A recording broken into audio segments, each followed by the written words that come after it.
mean, our team was the most spectacular team. Those 6 girls, they've always been the greatest competitors, and they became my 6 greatest teammates at those Olympic Games to make history, and to win it all was pretty darn spectacular. However, the road to get there was a tough one.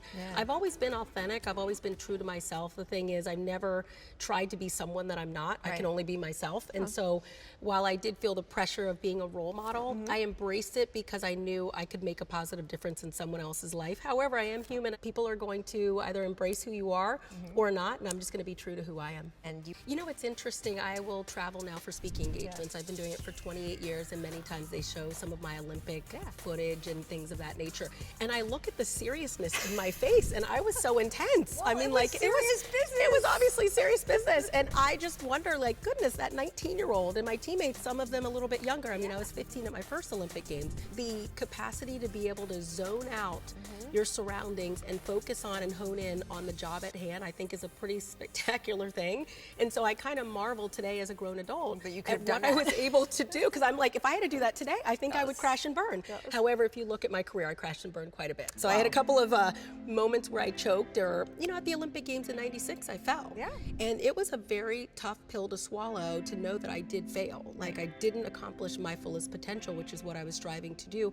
However, I learned in life when I became an adult, pain serves a greater purpose that leads to your passion and allows you to make a greater impact. So whenever there's these painful moments in life, even with losses that I've had, of course, immediately I'm not going to embrace that failure and say, great, what can I learn from it? I can learn from this. But I do realize once I'm open to learning whatever lesson I need to learn from that experience, or what I can value or get that's going to help improve my character, it makes me a better person.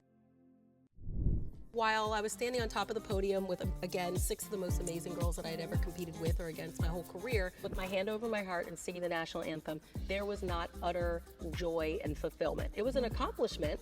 There was a journey it took to get there, 13 years. I ended up foregoing my education at Stanford University to train and become a professional athlete and go to 2 more Olympic Games after that. But I remember standing on top of that podium and being like, wait, this is not the everlasting joy and happiness that the world tells you this will be. And I think an aha moment went on in my head, and I realized it's not just about these accomplishments, it's so much more. It's about giving back, it's about making the world a better place. I know it sounds cliche, but those are the moments that are very fulfilling and everlasting for me, spending this quality time with my 4 amazing kids, even my husband. I mean, marriage is tough as can be, but it'll make you cry, it'll make you laugh, but those are the moments that I truly believe lead to happiness and joy, and it wasn't that gold medal moment. But it's 23, about to turn 24 years old, and I realized my career is over, my athletic career is over. It's hard for me to kind of recognize what else in this world am I passionate about.